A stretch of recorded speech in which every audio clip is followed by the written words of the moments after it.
Hello dear students. सो आज हम बात करने वाले हैं एनवायरनमेंट की। एनवायरनमेंट में पहले पार्ट में हम लोग वाटर एंड एयर के बारे में बात करेंगे, ठीक है। सारे इससे जुड़ी जो टॉपिक्स हैं, जो इंपॉर्टेंट क्वेश्चंस हैं, वो हम लोग कोशिश करेंगे कवर करने की। तो चलो पहले कुछ बेसिक फैक्ट्स पे आ जाओ जो कि वन लाइनर्स के तौर पे एग्जाम में आती हैं। जैसे पहला, basic physiological requirement of drinking water is estimated at dash litres पर हेड पर डे। तो ये हमें पता है कि हमें 2 लीटर्स पर हेड पर डे पीना चाहिए। Next, a daily water supply, ठीक है, a daily water supply of per capita is adequate to meet the needs for all urban domestic purposes.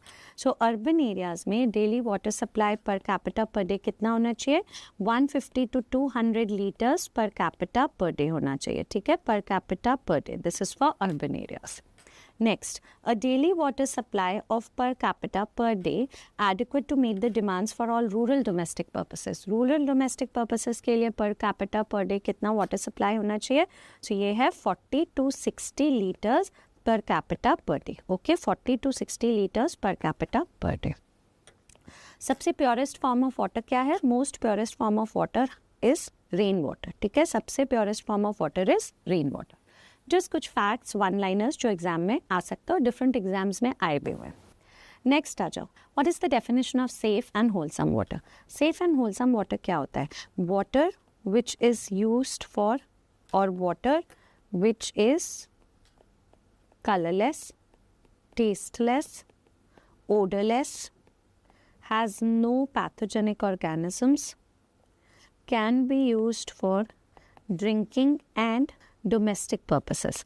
Domestic purposes मतलब cooking and washing, all of those things it can be used for, ठीक है। So ये एक this is just one definition of safe and wholesome water. फिर से, what is safe and wholesome water? Water that is colorless, tasteless, odorless, has no pathogenic organisms, can be used for drinking and domestic purposes. Domestic में obviously we mean cooking and washing, okay? Cooking and washing purposes. चलो, look at the next definition. What is potable water? So what is potable water? It contains 0 coliforms per 100 ml of water. 0 coliforms per 100 ml of water. That is what is potable water. Okay. Another one-liner and an important question. A criteria for identification of problem habitation. किसी भी जगह को problem habitation कब बोलेंगे? जब पहला point वहाँ पे कोई वाटर सोर्स नहीं है, वाटर सोर्स पॉइंट नहीं है। Drinking water source point is not within 1.6 kilometres in plain area. अगर हम प्लेन एरियाज में रह रहे हैं तो 1.6 किलोमीटर्स तक कोई ड्रिंकिंग वाटर सोर्स नहीं मिल रहा है। या अगर हम हिली एरियाज में रह रहे हैं तो 100 metre elevation in hilly areas, ठीक है। कोई भी ड्रिंकिंग वाटर सोर्स पॉइंट नहीं है within 1.6 kilometre plain area में and 100 metre elevation in hilly areas. या water is available at a depth of more than 15 metres. अगर हम लोग अभी ज़मीन को खोदना स्टार्ट करें तो 15 मीटर तक भी पानी नहीं मिलेगा। It is available only beyond that, okay. So it is available at a depth of more than 15 metres. ये 2 क्राइटेरिया है प्रॉब्लम हैबिटेशन के लिए। इसी से जुड़ा एक सवाल, under the water supply programme which of the following statement is false? गलत स्टेटमेंट बताना है। एटलीस्ट 1 हैंड पंप या safe water spot for 250 population, at least 40 liters per capita water supply per day in rural areas, at least 140 liters in urban areas with sewage. It is a problem village if there is no safe water within 1 kilometers. Okay, so what is the answer over here? जो गलत statement है ये।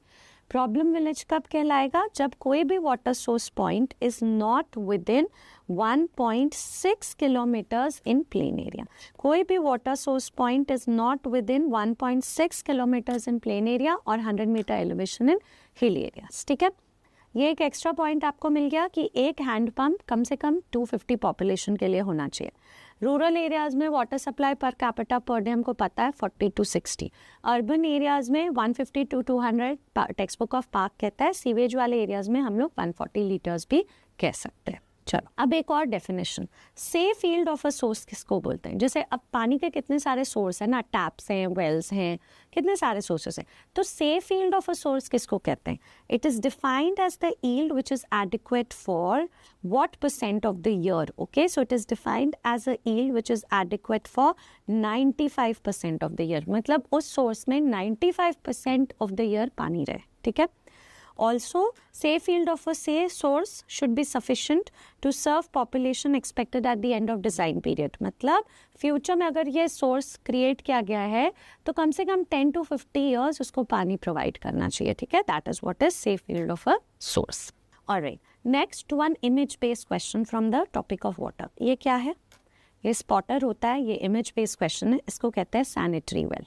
Sanitary well के पहले guys एक तरीके का well होता था ऐसे, ठीक है, जो कि ऐसे बनता था सीढ़ियों के बीच. इसको क्या बोलते थे? Step well. ये जो स्टेप वेल था ना, they were a source of guinea worm transmission और they were a source of guinea worm infection. अब हमें पता है गिनी वर्म इंडिया में एलिमिनेट हो गया. क्यों? क्योंकि स्टेप वेल को हमने बैन किया, ठीक है. गिनी वर्म ट्रांसमिट होता है साइक्लॉप्स के वाया, ठीक है. तो स्टेप वेल्स को बैन कर दिया, सो गिनी वर्म एलिमिनेट हो गया, ठीक है. अब उसकी जगह ये हम लोग वेल्स यूज करते हैं जो कि एक प्रॉपर्ली कंस्ट्रक्टेड वेल है and this serves as a constant source of water. अब इसमें एक दो सवाल आ सकते हैं. पहला सवाल आ सकता है कि मान लो आपके घर से सैनिटरी वेल का लोकेशन कितना होना चाहिए. दूसरा सवाल आ सकता है, मान लो यहाँ पे एक ओपन ड्रेन है, ठीक है, गंदे पानी का, तो एक सैनिटरी वेल उस ओपन ड्रेन से कितनी दूरी पे होना चाहिए, ठीक है.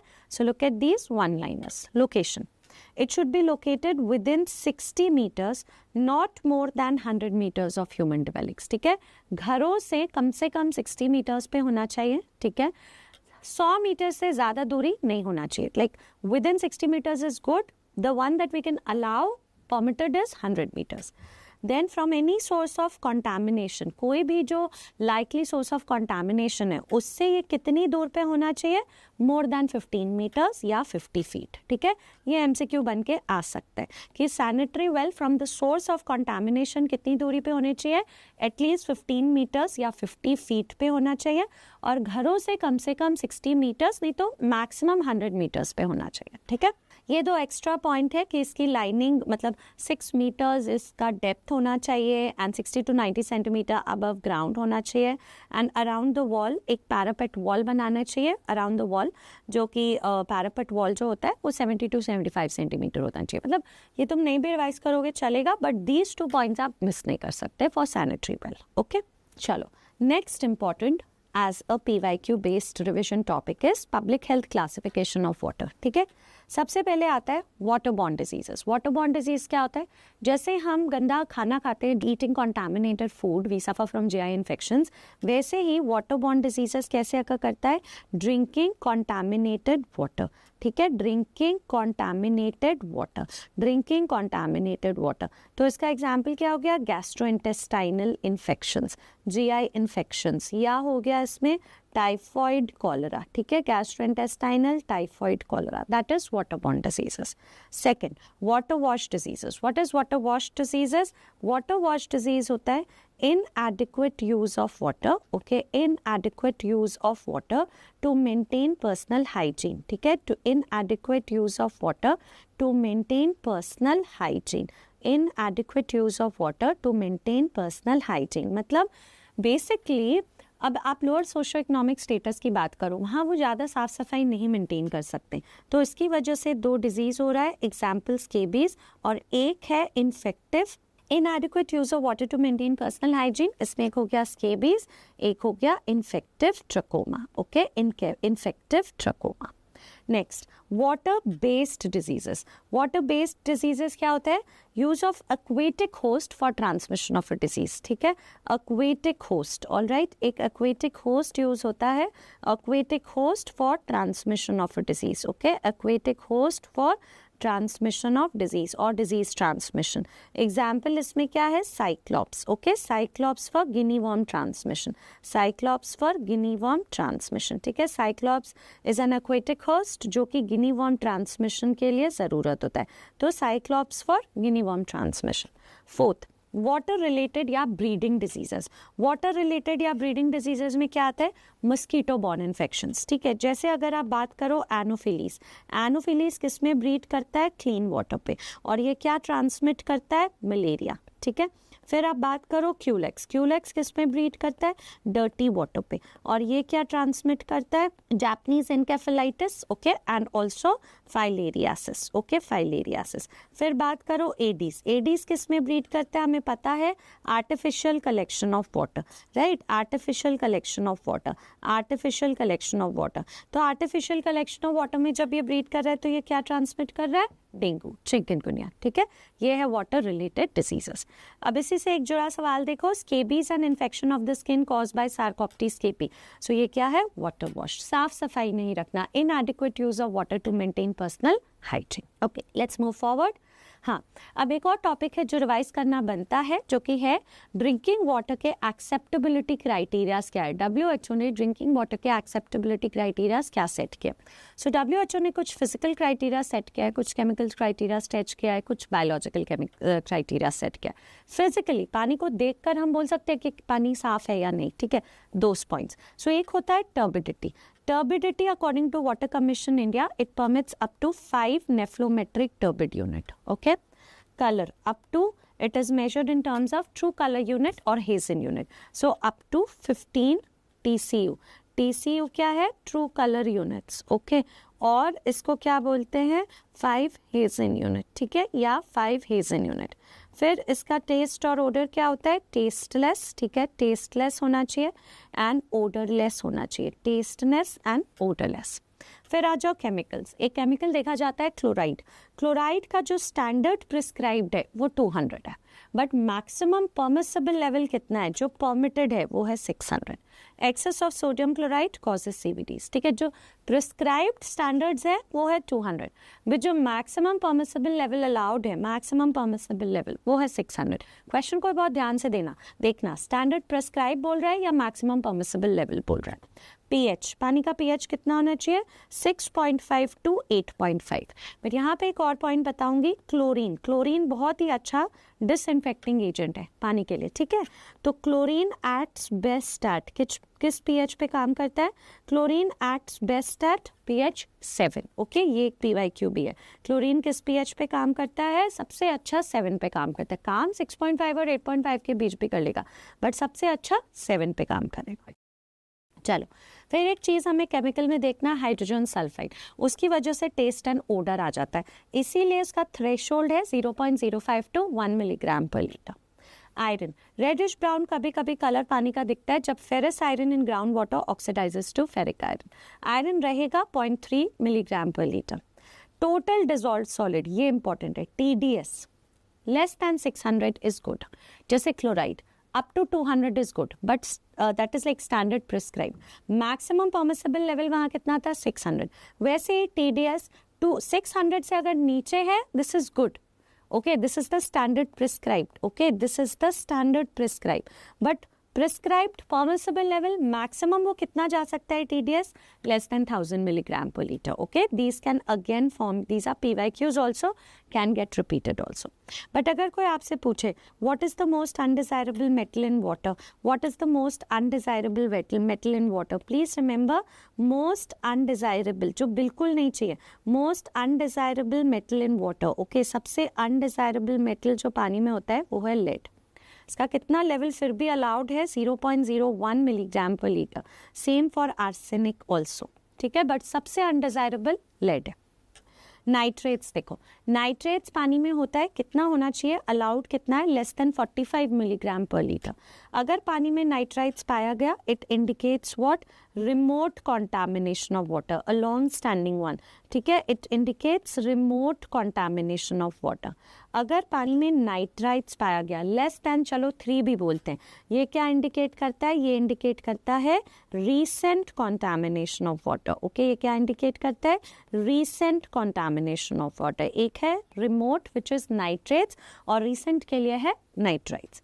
रेडियोलॉजिकल एक्टिविटी PYQ है, ग्रॉस अल्फा एक्टिविटी पानी में up to 0.5 becquerel per litre, less than 0.5, beta activity less than 1 becquerel per litre. All these standards have to be remembered by you guys, these are important, मतलब ये last minute pointers है exam के लिए, ठीक है, मिसअप नहीं कर सकते। उसी तरह एक होता है bacteriological surveillance of drinking water. इसमें नॉन फीकल इंडिकेटर क्या है? Klebsiella, which is recently used, but non faecal indicators से इंपॉर्टेंट होता है ज़्यादा फीकल इंडिकेटर्स. ओके, सो इसमें सबसे पहला पॉइंट है मोस्ट रिलायबल एविडेंस. ठीक है, most reliable evidence of faecal contamination of water.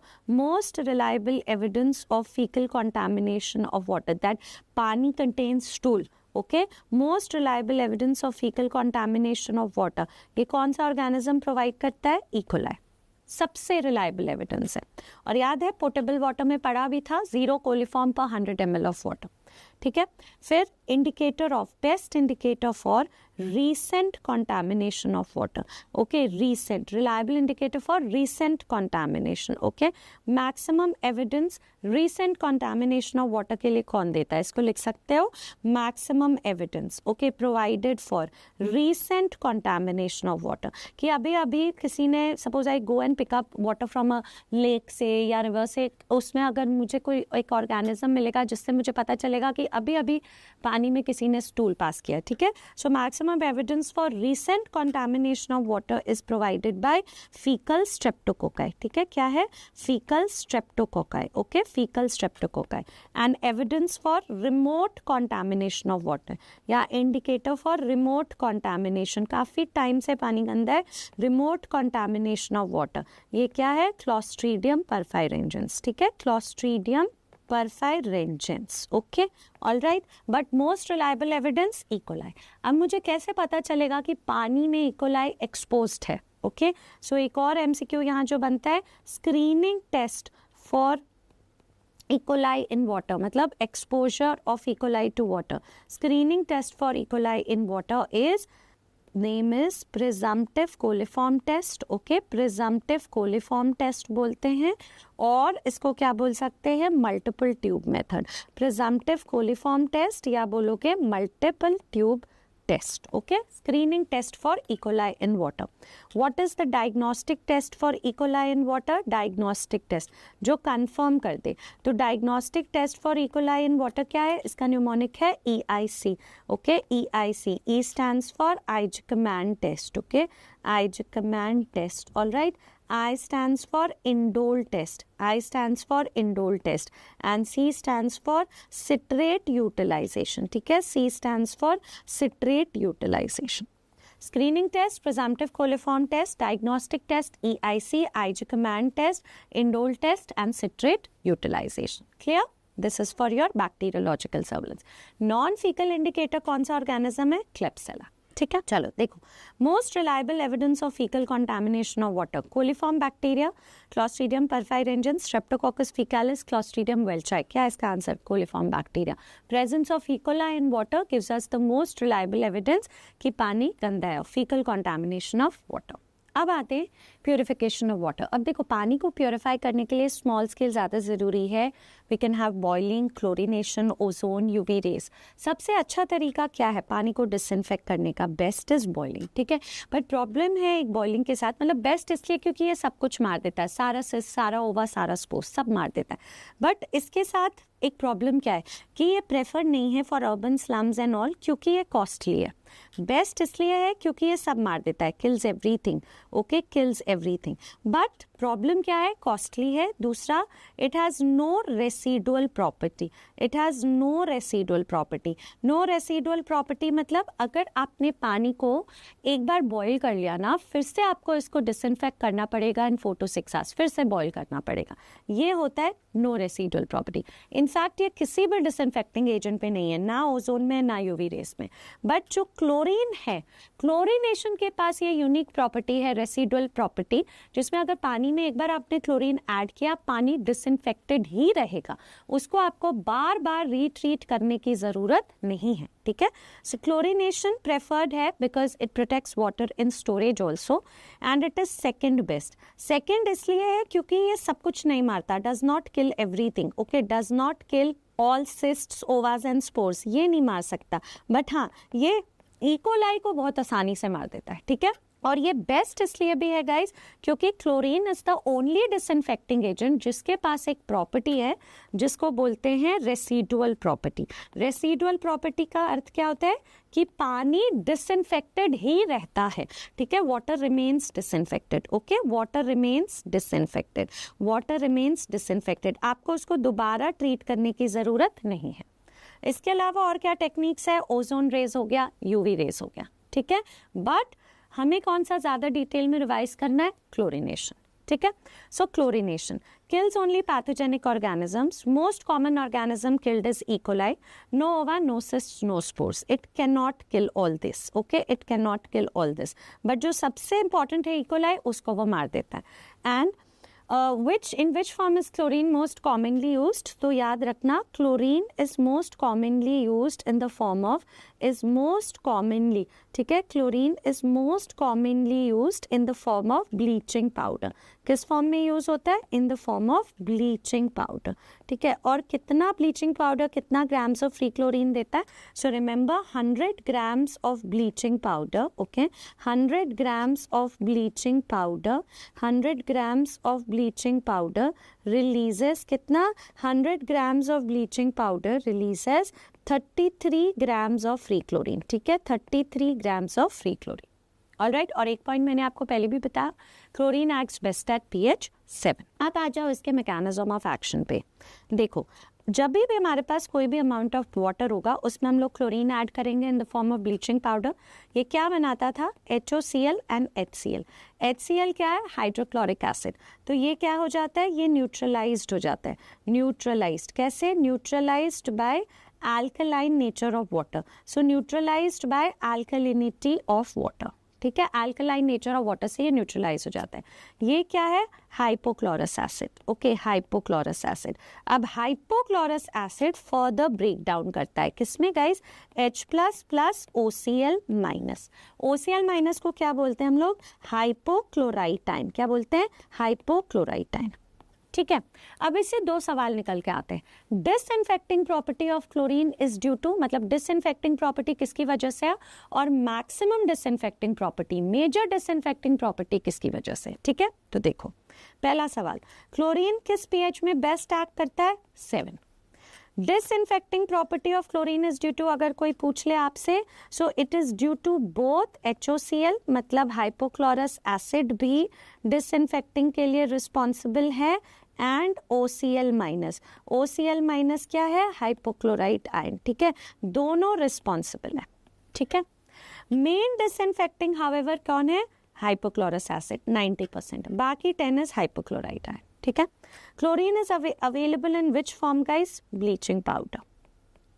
2.5 grams of bleaching powder 1000 litres of water को डिसइंफेक्ट कर सकता है। ये स्ट्रेट अवे एक MCQ बन के आ सकता है, ठीक है। चलो, इसके अलावा क्लोरीन का एक और फायदा है, it oxidises iron, manganese, hydrogen sulphides, all the metals that might be there. Also ये कंट्रोल करता है the organisms and aids in coagulation, ठीक है, इसलिए क्लोरीन काफ़ी अच्छा है। बट इन सब से भी ज़्यादा ज़रूरी बात क्या है, इसके पास रेसिडुअल प्रॉपर्टी है, ठीक है, जिसमें आपको पानी को बार बार ट्रीट करने की ज़रूरत नहीं होती, ठीक है।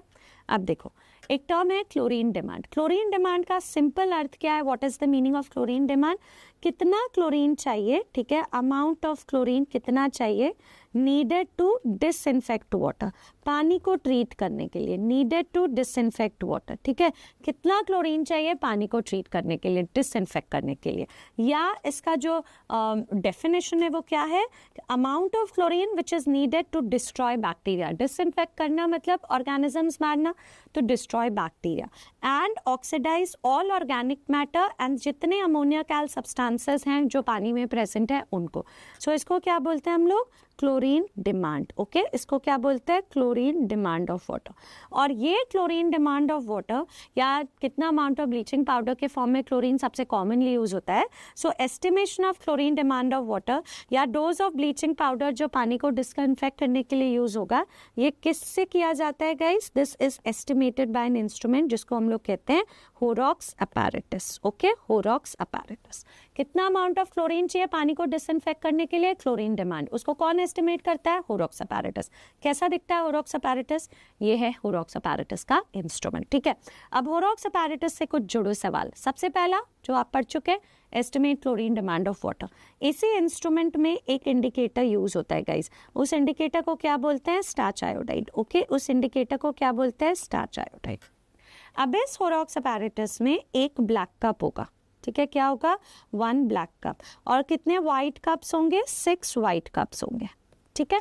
ब्लैक कप में हम लोग क्या करते हैं, इनकेस एग्जामिनर ने आपसे पूछ लिया, ब्लैक कप में सोल्यूशन प्रिपेयर किया जाता है। जो भी पानी को डिसइंफेक्ट करना है ना, उसको ब्लैक कप में डालो और स्टार्च आयोडाइड डालो और एक सोल्यूशन प्रिपेयर कर लो। तो सोल्यूशन प्रिपेयर किया जाता है ब्लैक कप में। फिर क्या किया जाता है, इसी सोल्यूशन का 2 ड्रॉप्स लिया जाता है। और हमारे पास कितने व्हाइट कप्स हैं, 6 व्हाइट कप्स, ओके। 1 2 3 4 5 6, मतलब सेम साइज एंड शेप के होते हैं। और इसमें पानी फिल किया जाता है एट इंक्रीजिंग लेवल। 2 ड्रॉप्स हमें इसमें डालना है। फिर आप क्या देखोगे, कोई एक कप होगा जिसका कलर बदलेगा। किस कलर में वो बदलता है, कलर चेंज हो जाता है उसका ब्लू, ठीक है। उसको बोलते हैं एन। और इसी में एक इक्वेशन आता है जो हमें एग्जाम के लिए याद रखना है, n into 2 grams, okay, of bleaching powder. n into 2 grams of bleaching powder क्या करेगा, n into 2 grams of bleaching powder will disinfect कितने liters of water, 455 liters of water, ठीक है। और n क्या है guys, remember n is equal to the first cup, पहला cup जो कलर चेंज शो करेगा, which shows color change, okay, first cup which shows what, color change, पहला cup जो कलर चेंज में जाएगा, ठीक है। n into 2 grams of bleaching powder will disinfect 455 liters of water। n क्या होता है, पहला कप जो कलर चेंज करेगा, ठीक है। This is very important. अब इसी का एप्लीकेशन देखो एक सवाल में, in Horrocks apparatus 3rd cup onwards colour change is noted, मतलब n तुम्हारा 3rd है। और जब एक कप कलर बदलता है ना, ऑटोमेटिकली बाकी सारे कप्स भी कलर चेंज कर लेंगे। सो यहाँ पे n क्या है, 3rd।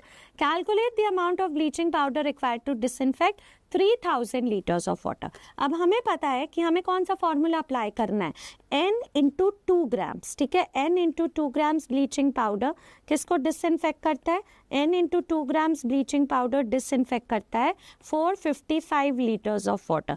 यानी इसको ऐसे भी लिख सकते हो, 455 लीटर्स ऑफ वाटर किससे डिसइंफेक्ट हो रहा है, n है 3, तो 6 grams ऑफ ब्लीचिंग पाउडर से।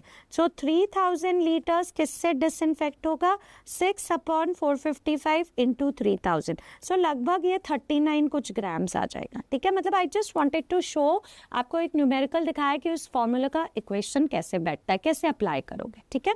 तो होरॉक्स अपैरेटस का इमेज देख लिया, रिविजन के लिए क्या एस्टिमेट करता है देख लिया, इंडिकेटर क्या होता है देख लिया, कलर चेंज देख लिया, n into 2 grams bleaching powder 455 litres disinfect करेगा, ये देख लिया। चलो अब एक पॉइंट होता है गाइस, जहां पे क्लोरीन डिमांड एस्टिमेट हो जाता है, उसको बोलते हैं ब्रेक पॉइंट क्लोरीनेशन, ठीक है। What is break point chlorination, the point at which, ठीक है, point at which chlorine demand of water is estimated, chlorine demand of water is estimated, ठीक है। chlorine demand of water is estimated, जिस point में हमने calculate कर लिया कि इस पानी को कितना अमाउंट ऑफ क्लोरीन चाहिए उसको डिसइंफेक्ट करने के लिए, उसको क्या बोलते हैं, ब्रेक पॉइंट क्लोरीनेशन।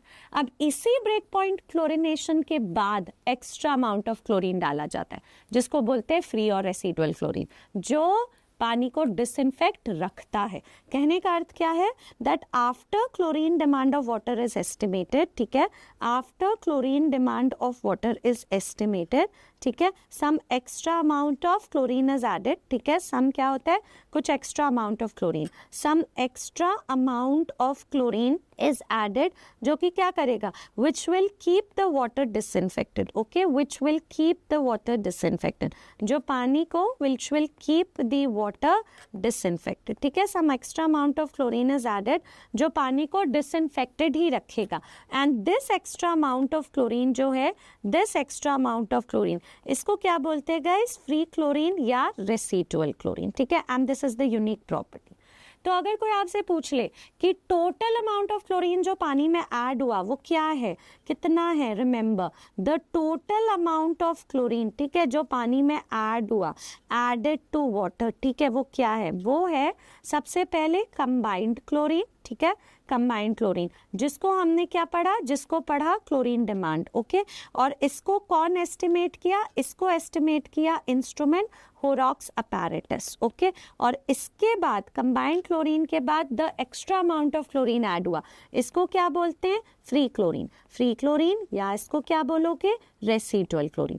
इसको कौन सा इंस्ट्रूमेंट पता लगाता है गाइस, जो अभी मैं फोटो दिखाऊंगी आपको उसकी, क्लोरोस्कोप, या एक टेस्ट है, क्या नाम है उस टेस्ट का, OT/OTA टेस्ट, ऑर्थोटोलुडीन टेस्ट या ऑर्थोटोलुडीन आर्सेनाइड टेस्ट, ठीक है। तो सबसे पहले क्लोरीन डिमांड, उसके बाद ये एक्स्ट्रा अमाउंट ऑफ क्लोरीन हमने ऐड किया, फ्री और रेसिडुअल क्लोरीन, ठीक है। तो एक्चुअली जो फ्री और रेसिडुअल क्लोरीन होता है वो पानी में कब रिलीज होता है, आफ्टर ब्रेक पॉइंट क्लोरीनेशन, ठीक है। फ्री और residual chlorine is released after break point chlorination, ठीक है। ये वन लाइनर है, free chlorine released in water कब, आफ्टर ब्रेक पॉइंट क्लोरीनेशन, ठीक है, आफ्टर ब्रेक पॉइंट क्लोरीनेशन, उसके बाद ही ये रिलीज होता है, ठीक है। चलो अब आगे देखो, ये है वो chloroscope. Chloroscope is the instrument, इसका इमेज पूछा जा सकता है, ये क्या एस्टिमेट करता है, द फ्री और रेसिडुअल क्लोरीन। फिर एक क्वेश्चन आता है कि लेवल ऑफ फ्री और रेसिडुअल क्लोरीन कितना होना चाहिए, ठीक है। तो सबसे पहले drinking water, okay, drinking water में लेवल ऑफ फ्री और रेसिडुअल क्लोरीन कितना है, 0.5 milligram per litre for a contact period of 1 our. Post disaster, ये डिजास्टर में भी हमने रिवाइज किया है, पोस्ट डिजास्टर कितना होना चाहिए, बियॉन्ड और equal to 0.7 milligram per litre for a contact period of 1 hour. याद रखना 1 आवर लिखा रहेगा, इसको 30 लिख सकता है, 20 लिख सकता है, 20 मिनट्स, ये है 1 आवर, ठीक है। उसके बाद स्विमिंग पूल सैनिटेशन, ठीक है, इसके लिए कितना है, more than 1 milligram per litre for a contact period of 1 hour. To kill polio virus and cyclops, 2 से ज्यादा, 2 milligram per litre for a contact period of 1 hour, ठीक है। This is the level of free और residual chlorine. इसको एक हमने कैसे पता किया, क्लोरोस्कोप।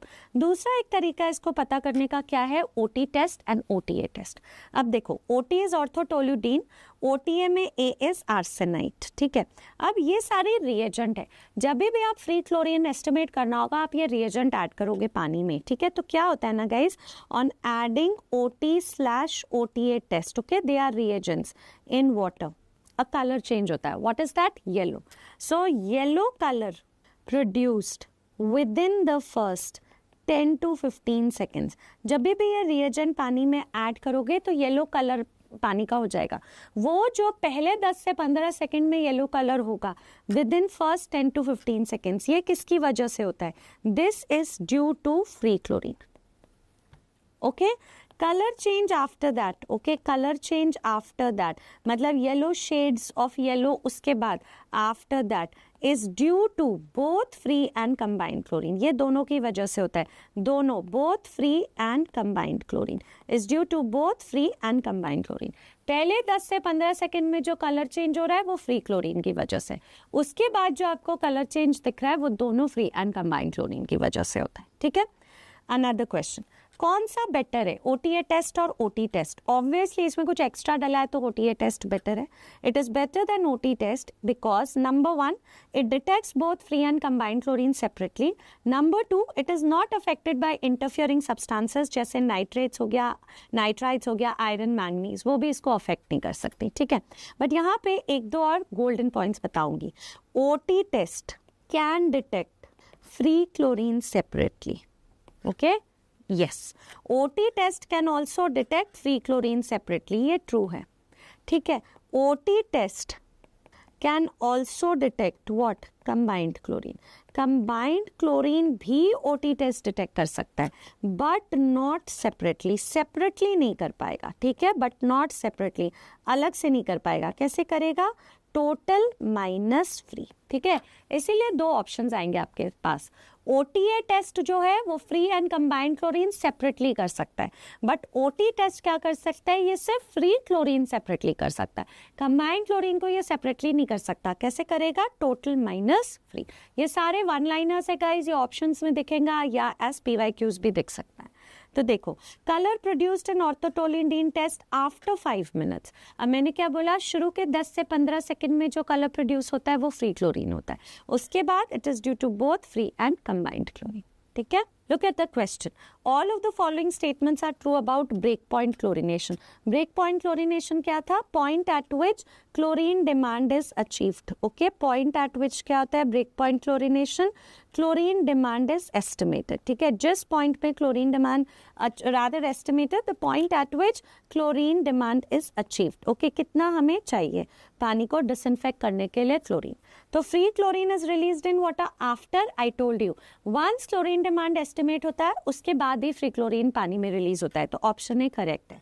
Chlorine demand is the amount needed to kill bacteria, oxidize organic matter, neutralize ammonia. Yes. कितना chlorine चाहिए पानी को treat करने के लिए? वही है. 1 ppm free chlorine should be present in water after breakpoint has reached, not 1. कितना? 0.5 ppm. या आप इसको क्या बोल सकते हो? 0.5 milligram per liter. एक बार breakpoint reach हो गया उसके बाद आप extra या free chlorine add कर रहे हो, वो कितना होना चाहिए? 0.5. Contact period of 1 hour, absolutely correct. Okay. Now, just a summary of what we did. High points. Disinfecting action of chlorine is mainly due to. किसकी वजह से? Disinfecting action mainly due to hypochlorous acid. Okay, hypochlorous acid कितना है? 90%. Okay. But अगर आपको बोला जाए disinfecting property of chlorine is due to, तब it is due to both HOCl and OCl minus. मतलब हाइपोक्लोरस भी है, ठीक है, हाइपोक्लोरस एसिड भी है, इसकी वजह से भी है, एंड OCl माइनस क्या है? हाइपोक्लोराइट आयन, इसकी वजह से भी है. ठीक है. Minimum recommended concentration of free chlorine in drinking water 0.5 milligram per liter for what? For a contact period of 1 hour. एक contact period of 1 hour के लिए कितना है? ठीक है. टोटल डोज जो पानी में क्लोरीन का पड़ा है, chlorine demand plus free residual chlorine 0.5. Chlorine demand Horrocks apparatus, free और रेसिडुअल क्लोरीन को क्लोरोस्कोप पता करता है. Break point chlorination, point at which chlorine demand is achieved. Okay, point at which chlorine demand is achieved. Okay, point at which chlorine demand is achieved. कि कितना chlorine चाहिए पानी को डिसइंफेक्ट करने के लिए, इसके बाद ही फ्री क्लोरीन जाएगा पानी में. Most commonly used form of chlorine bleaching powder. ठीक है. और किसी ने पूछ लिया स्टेबलाइज ब्लीच क्या है? This is an additional point. Bleaching powder जो कि मिक्स है with access of lime. Okay, it retains its strength. Okay, that is about chlorination. Important है. नेक्स्ट एक छोटा सा टॉपिक यहाँ आता है हार्डनेस ऑफ वाटर. ठीक है. ना hardness of water is defined as soap destroying power of water. कितना लैदर लगेगा to make the soap. Okay, like इसमें दो तरीके का हार्डनेस होता है जो क्वेश्चन में आता है, temporary and permanent hardness. So this are PYQ. Temporary hardness is due to किसकी वजह से? Calcium and magnesium salts of bicarbonates. Permanent hardness किसकी वजह से? Calcium and magnesium salts of CNS. C क्या है? Chlorides, nitrates and sulphates. Okay, एक तो ये क्वेश्चन आता है कि why do we have temporary and permanent hardness. दूसरा, हार्डनेस ऑफ वाटर किस टर्म में एक्सप्रेस्ड है? मिली equivalent per litre of calcium carbonate. ठीक है. Soft water is less than 1 milli equivalent per litre. ये मिली इक्विवेलेंट पर लीटर है या less than 50. Moderately hard is 50 to 150. Hard water is 150 to 300. Very hard is more than 6 milli equivalent और more than 300 milligram per litre. एक ही क्वेश्चन इसमें बनता है, when is softening of water recommended. ठीक है. सो softening of water is recommended when level of hardness is like even up to 150 में. मतलब अगर आपको 150 मिले, you should soften the water more than equal to 150 milligram per liter, or we can also say more than equal to 5 milli equivalent per liter. ठीक है. Softening of water पहले बहुत question आता था हार्डनेस और सॉफ्टनेस ऑफ वाटर से, आजकल काफी कम आ रहा है, बट स्टिल एक बार रिविजन के लिए देख लेना चाहिए. टेम्परेरी हार्डनेस क्या है, परमानेंट हार्डनेस क्या है, and the values of this. So that was all about water. Water को आपको रिवाइज करना ही है, वो जो बेसिक 1 लाइनर्स मैंने पहले बताए ऑन क्लोरिनेशन इन डिटेल. ठीक है. अब आ जाओ एयर. एयर में दो चीज़ें बहुत ज़रूरी है. नंबर 1 एयर पोल्यूशन के indicators and number 2 air instruments. ठीक है. तो शुरू करते हैं. सबसे पहले क्वेश्चन आता है primary air pollutants. Primary air pollutants क्या होता है? वो एयर पोल्यूटेंट्स जो कि डायरेक्टली रिलीज होते हैं एयर में. ठीक है. Released directly into air. Air में डायरेक्टली रिलीज हो रहे हैं, जैसे sulphur dioxide, nitrogen dioxide, carbon monoxide, hydrocarbons, chlorofluorocarbon, कुछ metals like lead, cadmium, copper, all those things. Secondary air pollutant. Secondary air pollutant कैसे बनते हैं? ये बनते हैं combination of primary air pollutant से. कैसे बनते हैं? By combining the primary air pollutants, ठीक है, combination of primary air pollutant से बनते हैं, ठीक है। अब इसमें क्वेश्चन आता है ground level ozone. Ground level ozone is a secondary air pollutant. Guys, हमारे जो क्लाइमेट है ना, उसमें एक लेयर है स्ट्रेटोस्फीयर, उसमें एक अच्छा ओजोन है, ठीक है, एक लेयर है stratosphere which is the good ozone, क्योंकि वो हार्मफुल रेडिएशंस को कट करता है, doesn't let them reach the earth, और ग्लोबल वार्मिंग होने से रोकता है। बट जो ग्राउंड लेवल ओजोन है, ये सेकेंडरी एयर पोल्यूटेंट है। ये किस वजह से बन रहा है? Due to combination of primary air pollutants, ठीक है। So that you have to remember. Another question, indicators of air pollution क्या है? ये बहुत ही स्टार मार्क क्वेश्चन है, मतलब इतनी बार इसका PYQ आया है। सबसे पहले सल्फर डाइऑक्साइड, ये क्या है? सबसे अच्छा best air pollution indicator, okay. Best air pollution indicator क्या है? सल्फर डाइऑक्साइड, सबसे अच्छा बेस्ट एयर पोल्यूशन इंडिकेटर। इसके अलावा एयर पोल्यूशन इंडिकेटर्स के नाम बताओ। स्मोक और सॉइलिंग इंडेक्स। सॉइलिंग इंडेक्स को सॉइल के लिए मत लिखना, एयर के लिए है। फिर एयर में देखो कितना ग्रिट एंड कितना डस्ट है, ग्रिट एंड डस्ट मेजरमेंट। फिर देखना हो कितना हेजनेस है, coefficient of haziness. Air pollution index, air quality index, okay. और एक और लिख सकते हो suspended particle count, okay, suspended particle count. ये सारे हमारे एयर पोल्यूशन के इंडिकेटर्स हैं, ठीक है, सस्पेंडेड पार्टिकल काउंट्स, ठीक है। अब देखो बेस्ट इंडिकेटर इनमें से कौन सा है? Already discuss. बेस्ट इंडिकेटर इनमें से है सल्फर डाइऑक्साइड। और जो लेवल ऑफ सल्फर डाइऑक्साइड है इन 24 आवर्स एक्सपोजर, कभी कोई एग्जामिनर पूछ ले, less than 20। But most common and widely distributed air pollutant indicator is carbon monoxide, ठीक है। And best biological indicator of air pollution is lichens, ठीक है। Corrected effective temperature of comfort zone, okay. Corrected effective temperature को major करता है एक instrument, globe thermometer. अभी देखेंगे उसका इमेज। 25 to 27 डिग्री सेंटीग्रेड या 70 to 76 degree Fahrenheit is a comfort zone, ठीक है। एयर पोल्यूशन किसके अंडर है? सेंट्रल पोल्यूशन CPCB के under, which is under which ministry? Ministry of environment, forest and climatic change, okay. These are some one liners associated with air pollution indicators. देखो इसी को to get a grasp over this topic, एक MCQ देखो। All are indicators of air pollution except soiling index. Yes, I told you. Soiling index is for smoke, ठीक है। Suspended particle count भी है, SO2 concentration भी है। मैकार्डल्स index, मैकार्डल्स index क्या measure करता है? मैकार्डल्स इंडेक्स मेजर करता है परमिसिबल स्वेट रेट। क्या मेजर करता है? Permissible sweat rate. ये कितना होना चाहिए? 4.5 लीटर्स पर 4 आवर्स, ठीक है, 4.5 लीटर्स पर 4 आवर्स, ओके।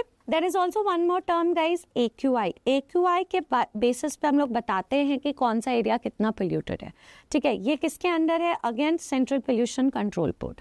अब एयर क्वालिटी इंडेक्स में क्या क्या पैरामीटर्स लिया जाता है? सबसे पहले जैसे लिखा है parameter, particulate matter 2.5 10। Sulphur dioxide best air pollution indicator, वो तो लोगे ही। Most common and widely distributed carbon monoxide, वो भी इंक्लूड करेंगे। उसके अलावा नाइट्रोजन डाइऑक्साइड, उसके अलावा hydrogen sulphide, some metals, ammonia, lead and polyaromatic hydrocarbons, okay, polyaromatic hydrocarbons. Component से ज्यादा जरूरी है इसकी ग्रेडिंग, ओके। जैसे एयर क्वालिटी इंडेक्स की कुछ कैटेगरीज हैं, good, satisfactory, moderate, poor, very poor, severe. Note करो कि there is no very severe category, कोई भी नो वेरी सिवियर कैटेगरी, कोई भी वेरी सिवियर कैटेगरी यहाँ पे तुम नहीं पाओगे, ठीक है। अब AQI की ग्रेडिंग कैसे हो रही है? पहले dark green, light green, which is good, satisfactory. 0 to 50 अगर AQI है गुड, 51 to 100 है सेटिस्फैक्टरी। फिर येलो आ जाओ, मॉडरेट, 101 से 200, मतलब 100 के रेंज में चले जाओ। फिर तुम्हारे ऑरेंज हो जाएगा 201 से 300, पुअर। फिर रेड का 2 शेड्स, 301, 400, 401 to 500। क्वेश्चन आता है AQI मान लो किसी जगह का 455 है, इसको किस कैटेगरी में डालोगे? सो ये क्या है? सीवियर। कभी भी कोई वेरी सीवियर कैटेगरी नहीं होती है, guys remember that, okay. So air quality index last minute revision के लिए बनता है, ठीक है। अब सबसे जरूरी एयर में क्या है? इंस्ट्रूमेंट्स, ठीक है। अब instruments to measure air quality, image आता ही आता है और वो क्या करता है? पूछते हैं। सो इसमें सबसे पहला इमेज है काटा थर्मामीटर, जो मतलब सालों से ये सवाल चला आ रहा है। इसमें देखो ये किस तरीके का है, एक लाल कलर का, रेड कलर का थिन एंड नैरो बल्ब है। कैसे आइडेंटिफाई करोगे? Thin and narrow bulb, okay, thin and narrow bulb. ये काटा थर्मोमीटर क्या मेजर करता है आज के टाइम में गाइस? ये मेजर करता है, it measures low air velocity. क्या मेजर करता है? लो एयर वेलोसिटी, ठीक है। It can also measure cooling power of air. क्या मेजर कर सकता है? Can also measure cooling power of air, ठीक है। कूलिंग पावर ऑफ एयर भी मेजर कर सकता है, बट बहुत रिलायबल एस्टिमेट नहीं देता है, ठीक है। Does not provide reliable estimates, ठीक है। Does not provide reliable estimates, बहुत ज़्यादा रिलायबल एस्टिमेट्स नहीं आते, बट हाँ मेजर तो कर ही सकता है, ठीक है। अब इतना तक तो सवाल आया हुआ है। एक एडिशनल पॉइंट यहाँ जो आपको दिया जा सकता है कि थर्मल कंफर्ट के लिए ड्राई काटा रीडिंग कितना होना चाहिए? मोर देन 6। वेट काटा रीडिंग कितना होना चाहिए? मोर देन 20, ठीक है। ये दोनों बन सकते हैं हमारे एक्सपेक्टेड एमसीक्यू, ड्राई काटा रीडिंग और वेट काटा रीडिंग कितना होना चाहिए, ठीक है। फिर नाउअडेज आजकल काटा थर्मोमीटर क्या रिकॉर्ड कर सकता है? लो एयर वेलोसिटी, ठीक है। नाउअडेज ये और क्या रिकॉर्ड कर सकता है? Low air velocity. चलो नेक्स्ट आ जाओ, ग्लोब थर्मोमीटर। कंफ्यूजन हो सकता है काटा और ग्लोब के बीच। सो काटा थर्मोमीटर का बहुत ही थिन एंड नैरो बल्ब है। ये क्या है? Globe thermometer. इसका बल्ब कैसा है गाइस? थिक एंड वाइड, दिख रहे हो? ये किस तरीके का है? थिक एंड वाइड बल्ब है, ठीक है। और ये क्या मेजर कर सकता है? ये मेजर कर सकता है हमारा corrected effective temperature, okay. Corrected effective temperature, या इसको क्या बोलते हैं? करेक्टेड इफेक्टिव टेम्परेचर, या हम इसको एक और चीज बोल सकते हैं, क्या मेजर करेगा? Radiant heat, okay. Corrected effective temperature या क्या मेजर करेगा? Radiant heat. इसको क्या बोलते हैं? ग्लोब थर्मोमीटर, ठीक है। Next, air humidity. Air humidity मतलब एयर में कितना मॉइस्चर है। एयर ह्यूमिडिटी को मेजर करने के लिए काफ़ी सारे इंस्ट्रूमेंट्स हैं और सबके सब आ चुके हैं और सबके सब आने का उम्मीद भी है।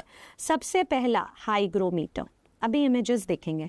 हाईग्रोमीटर, दूसरा साइक्रोमीटर, तीसरा dry and wet bulb hygrometer, और चौथा एसमैन साइक्रोमीटर। क्वेश्चन आ जाएगा all are instruments which measure air humidity except. तो चलो इनके इमेज भी देख लो। ये है हाइग्रोमीटर। हाइग्रोमीटर 0 to 100 मार्किंग है। इसको डायल थर्मोमीटर से कंफ्यूज मत करना, जो ILR का टेम्परेचर मॉनिटर करता है उसमें नेगेटिव में भी मार्किंग जाता है, ठीक है। So this first one is hygrometer, okay, air humidity. Next, दो तरीके का ये इमेज आ सकता है। ये दोनों क्या है? Sling psychrometer. क्या मेजर करेगा गाइस? एयर ह्यूमिडिटी, ठीक है। एयर ह्यूमिडिटी, ये दोनों है स्लिंग साइक्रोमीटर, ठीक है। नेक्स्ट आ जाओ, ये क्या है? यहाँ पे आपको दिख रहा है ड्राई एंड वेट। इसको मत लिख देना dry and wet bulb thermometer, because thermometer लिखा तो वो एयर टेम्परेचर मेजर कर देगा। ये क्या है? Dry and wet bulb hygrometer, again air humidity, ठीक है। फिर आ जाओ इसमें, ये क्या है? एसमैन साइक्रोमीटर। क्या मेजर करेगा? एयर ह्यूमिडिटी, ठीक है। ये क्या है? एनीमोमीटर। एनीमोमीटर क्या मेजर करता है? Air velocity. बट आज के टाइम में एयर वेलोसिटी कौन मेजर कर रहा है? काटा थर्मोमीटर। ये क्या है? बैरोमीटर्स। बैरोमीटर्स क्या मेजर कर सकते हैं? Atmospheric pressure. Mercury barometer, aneroid barometer क्या मेजर कर सकते हैं? एटमॉस्फेरिक प्रेशर, ठीक है। एक और टर्म होता है वेंटिलेशन। नेचुरल वेंटिलेशन के नाम देख लो, विंड, परफ्लेशन, एस्पिरेशन। खिड़की खोल दो, all the bad air goes out और साफ एयर अंदर आएगा। Perflation, aspiration, diffusion, movement of air. और दूसरा होता है आर्टिफिशियल या मैकेनिकल वेंटिलेशन। मैकेनिकल वेंटिलेशन के तरीके क्या है? Exhaust ventilation, plenum, balanced ventilation, air conditioning. इसी पे एक बार एक एमसीक्यू आया था, all are types of mechanical ventilation except perflation, aspiration. Of course अभी पढ़ा था, है ना। परफ्लेशन, एस्पिरेशन क्या है? नेचुरल वेंटिलेशन है। क्या है? It is a form of natural ventilation. It's which form guys? It is a form of natural ventilation, ठीक है। natural ventilation, all right. Perflation, aspiration, natural ventilation. Exhaust, plenum, air conditioning, ये क्या form है? mechanical ventilation, ठीक है। ये किस form का है? These are all mechanical ventilation. Got it? Okay, one very short topic, greenhouse gases. Greenhouse gases responsible है ग्लोबल वार्मिंग। मैंने आपको बताया था स्ट्रेटोस्फीयर में एक लेयर है गुड ओजोन, ठीक है। स्ट्रेटोस्फीयर में कौन सा लेयर है? स्ट्रेटोस्फीयर में एक लेयर है जो कि है ओजोन का लेयर, ओके, जिस that is a good loss ozone, but ये लेयर डिप्लीट हो रहा है, ठीक है, ये लेयर डिप्लीट हो रहा है, किसकी वजह से डिप्लीट हो रहा है? By the release of CFCs, CFCs मतलब क्लोरोफ्लोरोकार्बन्स, ओके, क्लोरोफ्लोरोकार्बन्स। तो क्लोरोफ्लोरोकार्बन्स इस लेयर को डिप्लीट कर रहे हैं, जिसकी वजह से जो हार्मफुल रेडिएशंस हैं वो अर्थ को रीच कर रही है, ग्लोबल वार्मिंग कंट्रीब्यूट करा रही है। इसको ग्रीन हाउस गैसेस भी बढ़ाते हैं। मेजर ग्रीन हाउस गैस का नाम याद होना है, major green house gas. Major green house gas कौन सा है? Water vapour. Others carbon dioxide, methane, nitrous oxide, chlorofluorocarbons, okay. Now climate change के लिए कुछ इनिशिएटिव्स ली गई, जिसमें नाम है Kyoto protocol, agreement to control effect of green house gases, okay. That means इसको कोई आपसे पूछ रहे हैं सब क्या है? They are initiatives for climate change, okay, protect the climate. Kyoto protocol, Kyoto protocol basically है a protocol that was taken to reduce the emission of green house gases, कितना %? Reduce emission of green house gases by 90%, okay, reduce the emission of green house gases कितना? By 90%। इसके अलावा और क्या है? Paris agreement, Glasgow agreement, ठीक है, ये है Kyoto protocol. Alright, Kyoto protocol, Kyoto protocol तो आया हुआ है, तो दूसरा जो दो नाम है पेरिस एग्रीमेंट एंड ग्लासगो, वो आपसे पूछा जा सकता है। ऑल दीज इनिशिएटिव्स किसके लिए? क्लाइमेट चेंज के लिए। उसमें हमें क्या करना है? ग्रीन हाउस गैसेस को कम करना है, जिससे ग्लोबल वार्मिंग पे कंट्रोल आए, ठीक है। तो अगर आपसे कोई भी पूछ ले what are the initiatives for climate control, Kyoto protocol, Paris agreement, मतलब ये दो तो आ ही सकते हैं। सो इस वीडियो में हमने क्या पढ़ा गाइस? हमने पढ़ा about water, all the important one liners, chlorination कर लिया, एयर के सारे इंडिकेटर्स, इमेजेस देख लिए, एंड लास्ट में कुछ अग्रीमेंट्स देख लिया, ठीक है। Do revise them. Thank you so much.